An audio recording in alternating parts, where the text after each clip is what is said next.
Hello my fellow ALDI Addict, it's Jackie, and today I'm sharing with you 3 perfect additions to your Easter feast. One's a dessert, 2 are sides or appetizers, and I'm sharing with you new recipes that I've tried out. I love every single one of them, and I think they'd be great at Easter time, whether you make turkey or ham. If you are new here, I love to shop at Aldi. I really get a lot of joy every single week when I meal plan and think of food to shop for myself and my family. I'm a mom and a wife. I have 3 kids, and one of them's a vegetarian. My husband can kind of be picky, and I have a lot to work with, so I put a lot of time and care into making family meals, meal planning, shopping every single week. I love to share with you guys the groceries that I get and the food that I make to accompany it, and since Aldi is my absolute favorite grocer, I want to share that with you guys every single week. So if that sounds good to you, make sure you subscribe. I'd love to have you stick around. Now we'll get into my 3 all Aldi recipes that I made that would be great for your Easter table.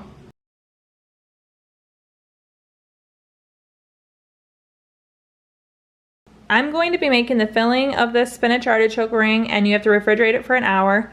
So the recipe is linked below, but I have a 1/2 cup of grated Parmesan, a 1/2 cup of shredded mozzarella, a 1/3 cup of mayonnaise.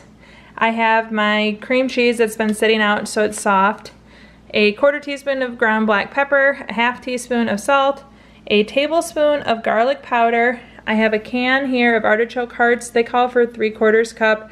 A can is about a cup, so I'm gonna nibble on a few and then I'll throw the rest in there. They also mentioned chopping them, but these are quartered, and I'm just gonna leave the big chunks because I really like big chunks in spinach and artichoke dip. And finally, they call for 2.5 cups of frozen spinach.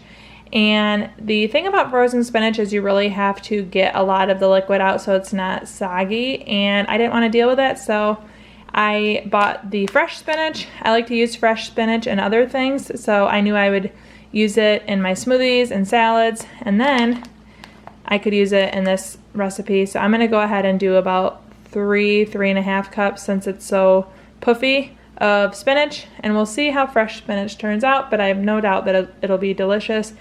It might be a texture thing if it's a little stringier, but I don't mind. So if you want, you can substitute for frozen spinach, and Aldi does carry that as well. We're gonna get it all mixed together and in the refrigerator for an hour.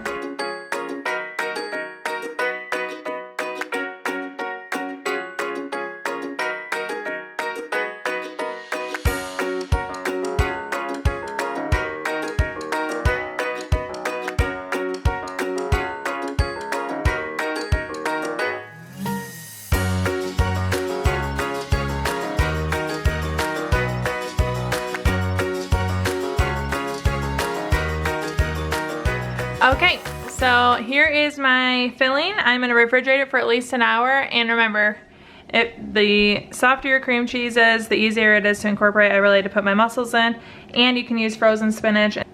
I just really like to use in the texture of fresh spinach. So into the fridge for an hour, and we'll come back. I have a pizza stone out. I'm gonna cover it with parchment paper for easy mess cleanup, and then I have a cup. The recipe calls for about 5 inches in diameter, so 5 inches wide at the base. And I'm gonna open my crescent rolls and make a ring and form them and kind of press it together, and then the filling will go on top of that. So I have 2 cans of crescent rolls. These again are from Aldi.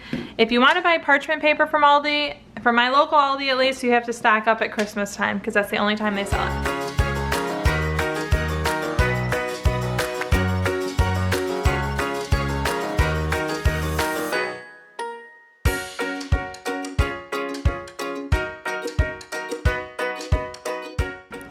As you can see, I'm forming it to have a little lip around the cup. That's gonna help hold the filling in. And I'm just kind of pressing everything together, and then I'll remove the cup and we'll put the filling in.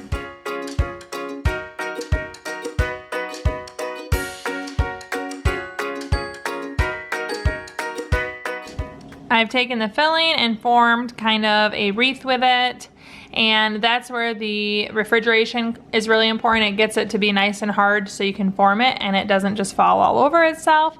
But now we get to do the fun task of taking these triangles, wrapping them in. You can try to make it as pretty as you want, and then I will be tucking and pressing into the middle, making sure that it's nice and tight in there. And then finally, we will brush it with egg. And this isn't actually in the recipe, but I'm going to put sesame seeds on top because, one, I love sesame seeds, and two, it reminds me of the spinach artichoke stromboli from Sbarro, everyone's favorite mall food court stop, but they put sesame seed on top of their spinach stromboli, and the combination is amazing in my opinion.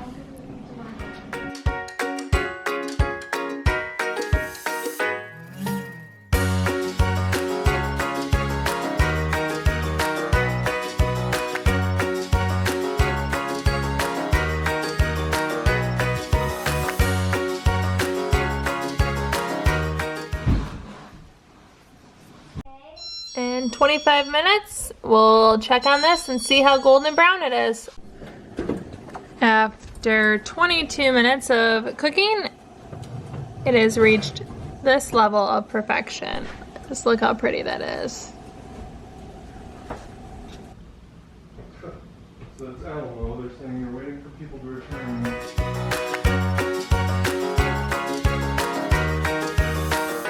I'm now making Joanna Gaines herbed cheddar scones. I have flour here. I've already measured out my baking soda, baking powder, and salt in here. Fresh ground pepper, a stick of butter, shredded cheddar cheese. I have fresh green onion. It does call for fresh all the herbs, but as you guys probably know, Aldi doesn't sell most stuff fresh. And so I'm using dried thyme and dried parsley. I didn't measure, I just kind of put in here what I thought would be good. 2 eggs, a 1/3 cup of heavy cream, and so we are going to mix, we're going to just whisk these dry ingredients together. Then I'll use a pastry cutter and cut it in the butter. Then I will gently stir in the cheddar and the green onion. And finally, I'm going to mix together the heavy cream and the 2 eggs.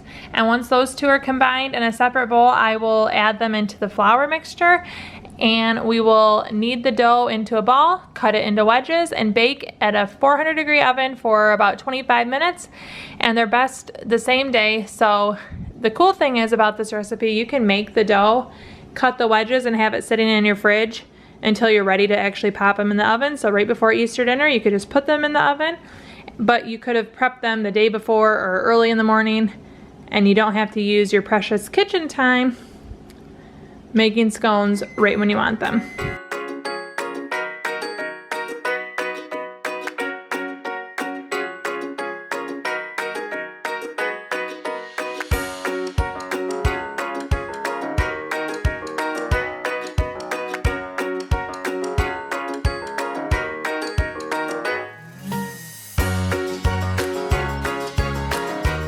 Now the butter is incorporated well, we're gonna add the cheddar cheese and the herbs, whether fresh or dried, and we're gonna stir it together.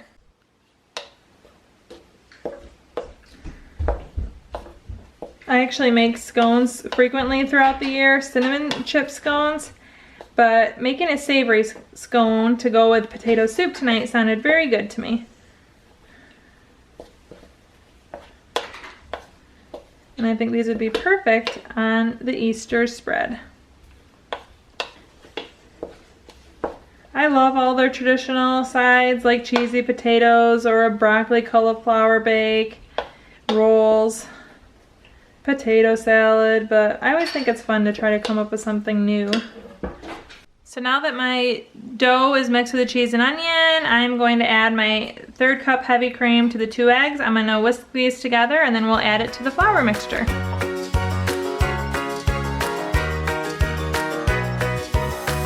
Now I will add the milk and cream to the dough and stir it until it's well mixed, and then we will knead it and shape a round giant scone, and I'll cut it into 8 equal parts.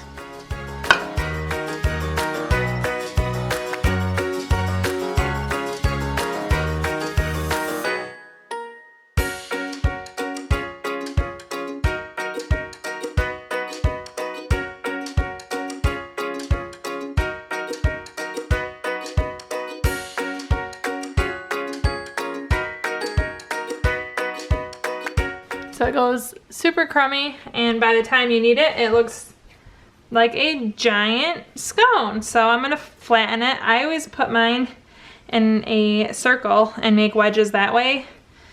Actually, people have commented before on my Instagram post of scones I've made that they look weird to them, but they don't look weird to me.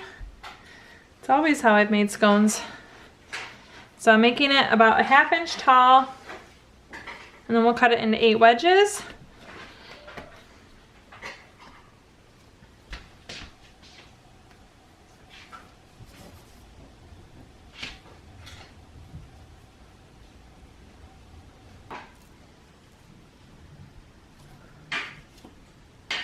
And don't worry if one ends up larger, that can be the one you eat. Okay, I'm gonna get these on 2 cookie sheets, 4 per pan. Okay, so now these are going in the oven at 400 degrees for 20 to 25 minutes, and they'll be ready for dinner tonight. Or, like I said, you can put them in the fridge until you're ready to bake them if you make them ahead of time. We had this nice golden color, and the cheese is nice and browned at 23 minutes at 400, so I pulled them out. Ready for our dinner table. This one's messier because it was my work mat. So I am making these key lime cooler cookies, except for I'm not doing key lime because Aldi doesn't sell key lime and I'm in Southwest Michigan, so I'm using lime juice. We're gonna give it a whirl. I love shortbread cookies. These are just like Russian tea cakes, but instead of nuts, I'm using key lime or lime juice, so I'm excited. I have 3 cups of flour, and I'm going to use my whisk and add in the baking powder and the salt. The recipe is linked below that I'm following. And then next to that, I'm gonna cream in 2 sticks of butter with a cup of powdered sugar. It'll also be rolled in powdered sugar later. And then once those are creamed together with my hand mixer, I'll add in 1 egg yolk, of course from Aldi, and then a 1/4 cup of lime juice. That'll give it the nice lime flavor. And then we will incorporate the wet and the dry ingredients, form balls, and bake. Once they're out of the oven and still warm, we will roll in powdered sugar.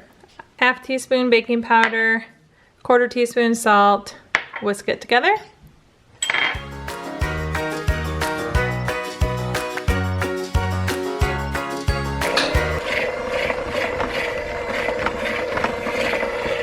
Lime juice and egg yolk.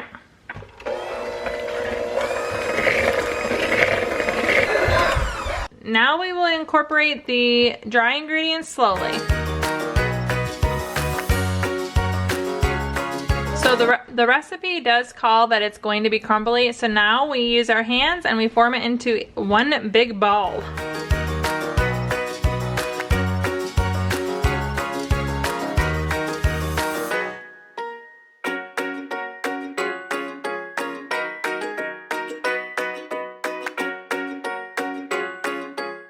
Now I just need to roll these into 1-inch balls or around there and bake 15 to 20 minutes. You just kind of keep an eye on them and make sure they turn kind of golden. So I'm going to just start forming balls.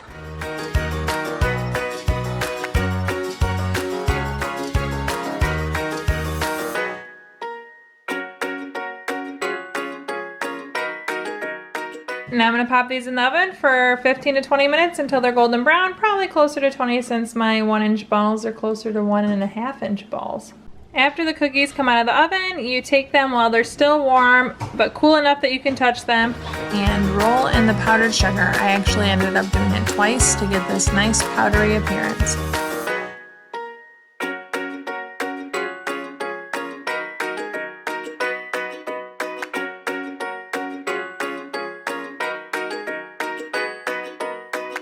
I am just now finishing some of this spinach artichoke dip ring. It is so good. It's my favorite thing out of the 3 that I've made, but I've ate all of them and I really enjoy them. Now, if these 3 sides aren't enough for you and you want to consider how you can make an Aldi turkey breast, you should check out this video I made a few years ago on my first YouTube channel where I share with you how I make the frozen Aldi turkey breast in my Instant Pot. It's really good and I definitely recommend you consider having it as part of your Easter dinner. Thank you so much for watching. Chow down and chow.